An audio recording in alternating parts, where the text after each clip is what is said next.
प्राजक्ता अख्ख्या महाराष्ट्राची नजर तुझ्या लग्नावर आहे का? तू लग्न येईन करणार आहे का नाही बा? की बापरे डोक्याची मंडई होणार असेल तर प्लीज नाही.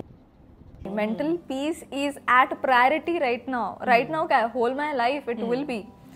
अरे बाप, म्हणजे तुला आयुष्यावर लग्नच नाही करायचं आहे का? तिथेच जर घोळ असेल तर नाही. बरं, लाईफ पार्टनर कसा पाहिजे तुला? म्हणजे काय विचार आहे तुझे त्याच्याबद्दल? का नाही बा मला असा लाईफ पार्टनर पाहिजे म्हणून? एक लाईफ पार्टनर आहे ना, तुमचं आयुष्य सगळं बदलवू शकतो. नाही, हे तर बरोबरच आहे म्हणा, का आपल्या आयुष्यात आलेले व्यक्ती आपली लाईफ बदलूनच टाकते. याच्यात मला काही वाद नाही खायलाच आहे. पण तुला काय वाटत आहे का तू तुझ्या लाईफमध्ये आल्यावर असा बदल करा किंवा वेगळंच काहीतरी बदल करून टाका बा? तुमचं काय रोजचं तुमचं जगणं, तुमचं फ्युचर, तुमचं फायनान्स, तुमची मेंटल हेल्थ, तुमची हेल्थ इन जनरल. सो खूप मोठा डिसिजन आहे हा. खूपच आहे म्हणजे हे. अरे पण इतकं लोड घ्यायचंच काय नाही बा. तू लाईफमध्ये कोणी आल्यावर व्यावहारिक दृष्टीनं पाहतच काय नाही आहे. ती क्षण तू एन्जॉय करायला पाहिजे का? कोणीतरी आपल्या सुखदुःखात नांदायला आला बा.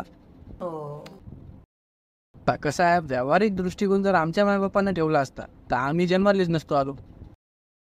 मला तर वाटते प्राजक्ता, की प्रत्येक स्त्रीचा तो दिवस सर्वात मौल्यवान असतो ज्या दिवशी तिला कोणतरी प्रथम आई असा हात मारते.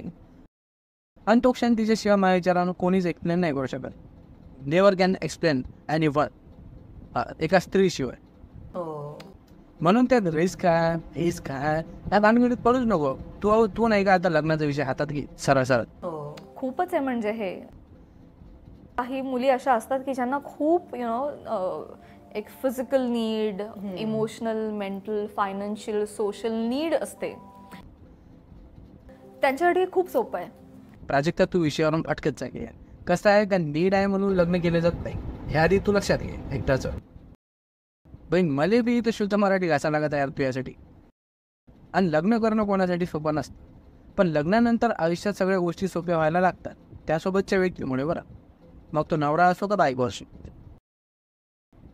म्हणजे तुला नाहीच समजत आहे तर नीड्सच संपल्या ना तर मग कशाच्या जीवावर करणार आहे ते नातं? फक्त प्रेम आणि विश्वास, प्रामाणिकपणा, त्याची गॅरंटी कोण देणार या आता कलयुगात? पण कसं आहे, प्रेम आणि विश्वास हे लिहून दिल्यानं बी कोणी गॅरंटी नाही देऊ शकत का तो प्रेम करा आणि विश्वास करा किंवा तो आपल्याला सदैव विश्वासू असावा. प्रेम आणि विश्वास स्टॅम्पवर देण्याजोगत्या गोष्टी थोडी नाही प्राजक्ता. विचार बदलतोय. प्रेम आणि विश्वास नाही का हे बनवावं लागतं, म्हणजे दोघांमध्ये निर्माण करावं लागतं. ह्या गोष्टी नाही का तू आता लिहून घे, कारण हे कसं आहे विकत आणता नाही येत. तितकं ऑनेस्ट, तितकं खरं खुरं असेल ना ते, तरच ते टिकेल. टिकेलचा प्रश्न नाही, कोणीच याची गॅरंटी नाही देऊ शकत. ते तुम्हाला दोघांना टिकवा लागते, समजून घे. आपले आई बाबा कोणत्या स्टॅम्पच्या भरोश्यावर एकमेकांसोबत नाही राहत आहे. त्या दोघात एक नातं आहे, विश्वास आहे, काळजी आहे, आपुलकी आहे, हक्काचा माणूस असा एक विश्वास आहे, सुखदुःख वाटून घेणारा वाटेकरी आहे. इतकं सगळं जर तुला समजत असाल आणि उमजत असाल तर तू आता असा शोधण्यापेक्षा त्याला तसं बनव.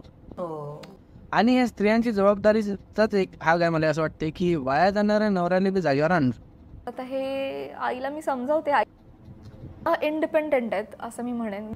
साईला तो इंडिपेंडन्सचा प्रश्न तर प्रायोरिटी असते का वेळेपर्यंत ठीक, पण नंतर you have to join someone. आणि कसं आहे, हे तुझे विचार तर मला बिलकुल नाही पटल्या. आणि माझ्या विचारानं महाराष्ट्रातील तुझे लाडकीचे इथे तुझे पॅन्स जे कोणी असतात त्याला बी नसन पटला तर हा विचार आता डोक्यात घे आणि लग्न करून टाक. आणि अख्ख्या महाराष्ट्राची माझ्या विचारानं हेच विचार असा. ठीक आहे, नंतर भेटूच आपण दुसऱ्या व्हिडिओमध्ये. Thanks for coming here. जय महाराष्ट्र.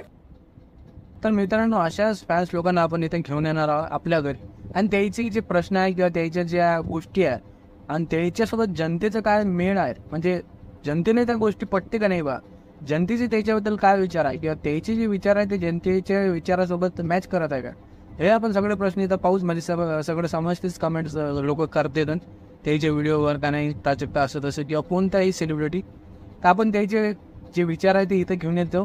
तुमचे जे प्रश्न आहेत ते पण इथं घेऊन येत जाऊ. दोघांचं भांडण लावत जाऊ, का जनता जिंकते का ते सेलिब्रिटी जिंकते. तर अशा टाईपचे व्हिडिओ जर तुम्हाला पाहायचे असेल तर तुम्हाला इथेच काम करायला लागेल, त्या चॅनलला सबस्क्राईब करायला लागेल, कमेंट्स करत जा, म्हणजे तुमचे प्रश्न मी इथं मांडू शकतो आपल्या भाषेतून, आपल्या विदर्भीयन भाषेतून आम्ही ते प्रश्न इथं मांडत जाऊ. आणि चॅनलने रीच याच्यासाठी म्हणतो मी, का चॅनल रीच द्या याच्यासाठी म्हणतो, कारण हा व्हिडिओ त्याच्यापर्यंत गेला पाहिजे, त्याला समजलं पाहिजे का जनताची म्हणजे जनताचं काय म्हणणं आहे बा. तर त्यासाठी तुम्हाला चॅनलने बहुत व्ह्यू द्यायचे आहे आणि तिथपर्यंत पोचला पाहिजे असं काहीतरी करायचं आहे. ठीक आहे, शेअर करू शकता तुम्ही, सर्वात सोपी गोष्ट. आणि कसं आहे, मी तुमचा भाऊ आहे तर विशेष नाही. आता तुम्ही भावाला सपोर्ट नाही करता कोणाला करता नाही. ठीक आहे, ठीक आहे, मग चॅनल सबस्क्राईब करा. आपण लगेच नंतर दुसऱ्या व्हिडिओमध्ये पण भेटू.